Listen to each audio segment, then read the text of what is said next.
আসসালামু আলাইকুম সুপ্রিয় দর্শক শ্রোতা, যে যেখান থেকে দেখছেন আশা করি সবাই ভালো আছেন। সাংবাদিক শাহেদ আলম, তিনি একটি সময় ইউটিউব ফেসবুকে কথা বলেছেন, খুব ভালো ভালো অনেক কথা বলেছেন।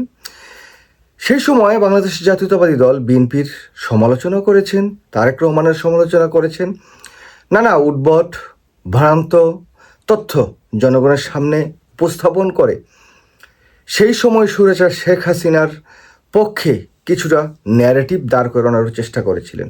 কিন্তু সেই শাহেদ আলম কালের বিবর্তনে, সময়ের পরিবর্তনের সাথে সাথে বাংলাদেশের জাতীয়তাবাদী দল বিএনপির অত্যন্ত ঘনিষ্ঠ প্রেমী বা বন্ধু হয়ে গিয়েছেন। ইদানিংকালে জনাব শাহেদ আলমের বক্তব্য শুনে মনে হয় যে তিনি বাংলাদেশের জাতীয়তাবাদী দলের যারা কর্মী, যারা সমর্থক, তাদের চাইতেও অনেক বড় কর্মী এবং সমর্থক।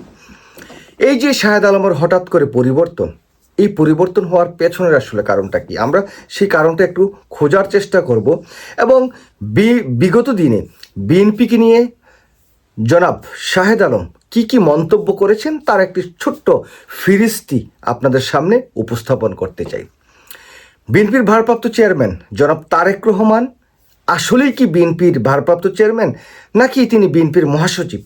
এমন প্রশ্ন ছুড়ে দেন শাহেদ আলমের প্রিয় বন্ধু মনির হায়দারের কাছে। যিনি চেয়ারপারসন তিনি জেলে আছেন, ভারপ্রাপ্ত যিনি চেয়ারপারসন, কিংবা উনি কি মহাসচিব নাকি লন্ডনে যিনি আছেন? না, উনি এখন ভারপ্রাপ্ত তিনি স্যাটায়ার করেন এই বিষয়টি নিয়ে। তিনি আসলে জানেন না যে তারেক রহমান বিএনপির ভারপ্রাপ্ত চেয়ারম্যান নাকি মহাসচিব। তারপর জনাব শাহেদ আলম বিএনপির ভারপ্রাপ্ত চেয়ারম্যান, মানে উনি যে সময়টিতে ভিডিওটি করেছিলেন সেই সময় তারেক রহমান লন্ডনে 10 বছর যাবৎ অবস্থান করছেন। তো বলছেন যে গত 10 বছরে তারেক রহমান কি করেছেন। 10 বছর তারেক রহমান আছেন দেশের বাইরে। এই 10 বছরে তারেক রহমান কি করেছেন সেটা একটা বড় প্রশ্ন। বিদেশে পালিয়ে থেকে আসলে তারেক রহমান কি করেছেন, এরকম একটি প্রশ্ন সামনে আন। তারপর তারেক রহমানকে তিনি কটূক্তি করে বলেন যে তারেক রহমান আশায় আছে বাংলাদেশের জনগণ বা বিএনপির নেতাকর্মীরা তারেক রহমানকে সিংহাসনে বসিয়ে দিবেন, অপেক্ষা করছে তারেক রহমানকে সিংহাসনে বসানোর জন্য কিংবা বিএনপিকে সিংহাসনে বসানোর জন্য। তারপর যদি শাহেদ আলমের আরেকটি কটূক্তি বা মন্তব্য শুনি, তিনি বলছেন যে বাংলাদেশের জাতীয়তাবাদী দল বিএনপি যদি নির্বাচন করে রাষ্ট্র ক্ষমতায় আসবে, তাহলে এই যে নির্বাচিত হয়ে বিএনপি ক্ষমতায় আসা, এটা আওয়ামী লীগের যে দুঃশাসন, আওয়ামী লীগের যে অপশাসন, তার চেয়ে খুব একটা ভালো হবে বলে তিনি মনে করেন না এবং মানুষও মনে করে না। আমি তো একজন মানুষকেও শুনি নাই যে না তারা বলে যে না এর চেয়ে ভালো পরিস্থিতি হবে বিএনপি ক্ষমতায় আসলে। কিন্তু তবুও মানুষ চায় পরিবর্তন, কেননা মানুষ পরিবর্তন চায়। কিন্তু সেই পরিবর্তন কি একটা খারাপ শাসন থেকে আরেকটা খারাপ শাসনে ঝাঁপ দেওয়া? অথচ এই তারেক রহমান এখন শাহেদ আলমের কাছে অত্যন্ত ভালো এবং প্রিয় মানুষ। দেখুন, তারেক রহমানের সমালোচনা করতে গিয়ে জয়ের সাথে তারেক রহমানের চরমভাবে তুলনা করেন এবং জয়ের ফেসবুক ইউটিউব চ্যানেলগুলো সামনে এনে এবং তারেক রহমানের সেই সময়কার ফেসবুক ইউটিউব বা টুইটারের চ্যানেলগুলো সামনে এনে তিনি এমন ব্যঙ্গ করে কথা বলার চেষ্টা করেন যে তারেক রহমান আসলে একজন খারাপ মানুষ, তার আসলে কোনো গ্রহণযোগ্যতা নাই। সেই জায়গায় জয়ের অবস্থান অনেক বড় বা অনেক উপরে। এই মেসেজ দেওয়ার যোগ্যতা বিএনপির তারেক রহমানের আছে বলে আমি সন্দিহান এই কারণে, বাংলাদেশের তারেক জিয়ার নামে একটা ফেসবুক পেজ আছে। এখানে যেসব কন্টেন্ট আছে, অর্থাৎ যেসব পোস্ট দেওয়া হয়, এগুলো আদৌ তারেক রহমান দেন না অন্য জামাত শিবিরের কোনো লোকজন এটা দিচ্ছে তারেক রহমানের নাম করে, সেটা বোঝার কিন্তু কোনো উপায় নাই। বাংলাদেশের সজীব ওয়াজেদ জয়, তরুণ রাজনৈতিক নেতা আওয়ামী লীগের, তার একটা ফেসবুক পেজ আপনারা দেখতে পাচ্ছেন নিশ্চয়ই। ভেরিফাইড পেজ কাকে বলে আপনারা দেখতে পাচ্ছেন, যে ঠিক চিহ্ন দেওয়া আছে। হ্যাঁ, এবং কি জয়ের ফেসবুক পেজ ভেরিফাইড, এই সমস্ত বিষয় নিয়ে খুব রঙ্গতামাশা করেন আর কি। তার সাথে সাথে তারেক রহমান 21শে আগস্ট গ্রেনেড হামলায় জড়িত বা 21শে আগস্ট গ্রেনেড হামলার একজন পলাতক আসামি, এরকমভাবে তিনি কথাটা বলেছেন, যে জায়গায় তিনি বলছেন যে আমি একজন সাংবাদিক হিসেবে জানি, তিনি সাংবাদিক হিসেবে জানেন যে জনাব তারেক রহমান 21শে আগস্ট গ্রেনেড হামলায় সম্পৃক্ত। তারেকের অবস্থান কি? তারেকের বিগত দিনের কার্যক্রম নিয়ে সংশয় আছে কূটনীতিকদের মনে, বহির্বিশ্বের মনে। 21শে আগস্ট গ্রেনেড হামলায় তার নামটা আমরা জানি, সাংবাদিক হিসেবে জানি। তারেক রহমান লন্ডনে অবস্থান করছেন, তার জীবন জীবিকা কিভাবে চলছে এই বিষয়টি নিয়ে কথা বলতে গিয়ে তিনি বলছেন যে তারেক রহমান লন্ডনে জুয়া খেলে ইনকাম করেন। দুর্বলতম দলের একটিতে পরিণত হয়েছে বিএনপি। তারেক জিয়াও দুর্বলতম নেতৃত্বের একটিতে পরিণত হয়েছে। শুধু তারেক রহমান নাকি লন্ডনে জুয়া খেলে তার সবচেয়ে বেশি ইনকাম হয়, এটা আমরা জানি। এই তথ্যটি কিন্তু সর্বপ্রথম এই শাহেদ আলম সবার সামনে তুলে ধরেছিলেন।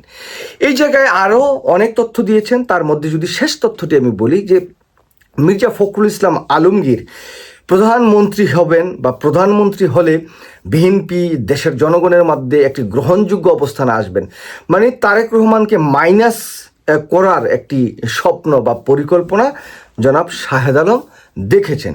দলীয় পরিবারতন্ত্রের বাইরে কেউ একজন রাষ্ট্র পরিচালনার দায়িত্ব নেবেন, সেই ব্যক্তি আর কেউ নন, মির্জা ফখরুল ইসলাম আলমগীর।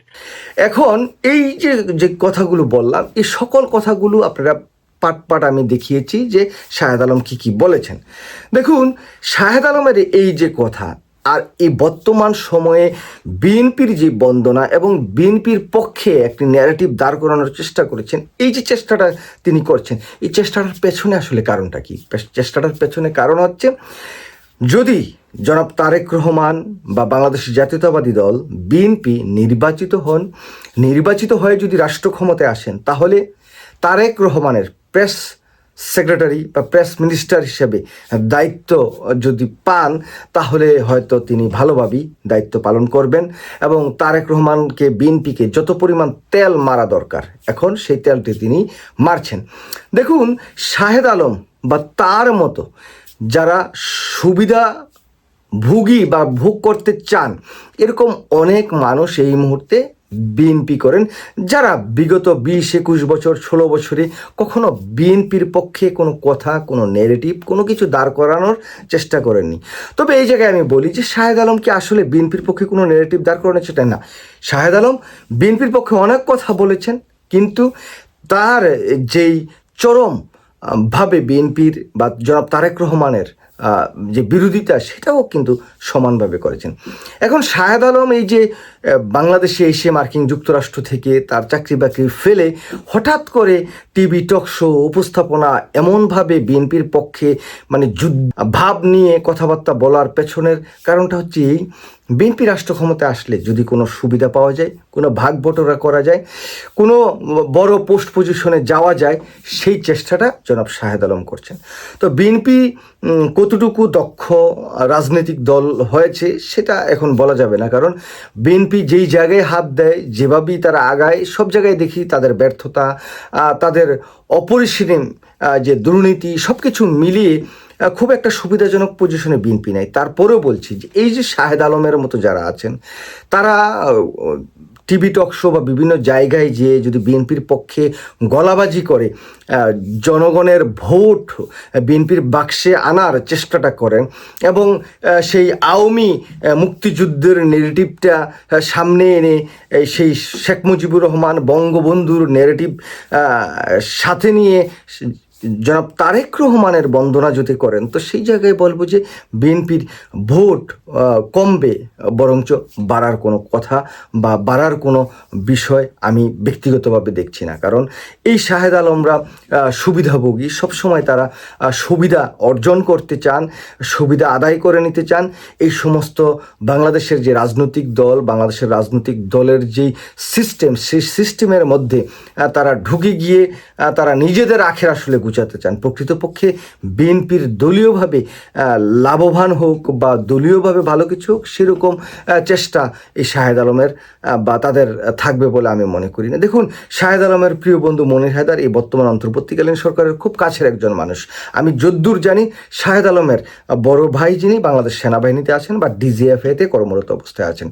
সুতরাং এই ডিজিএফের ভাই হচ্ছে মনির হায়দার, আর মনির হায়দারের ক্লোজ বন্ধু হচ্ছে শাহেদ আলম। সুতরাং তাদের থেকে বিএনপি একটু দূরে থাকাটাই মনে হয় যে সবচেয়ে ভালো। কারণ এই বাহিনীর মধ্যে বা বাহিনীর রিক্রুট করা কাউকে যদি বিএনপি ভালো কোনো জায়গায় অবস্থান দেন বা বিএনপির এইসব ন্যারেটিভ দাঁড় করেন, সেই জায়গায় বিএনপির লাভের চাইতে ক্ষতিগ্রস্তই বেশি হবে বলে আমি দৃঢ়ভাবে বিশ্বাস করি। সবাই ভালো থাকবেন। আল্লাহ হাফেজ।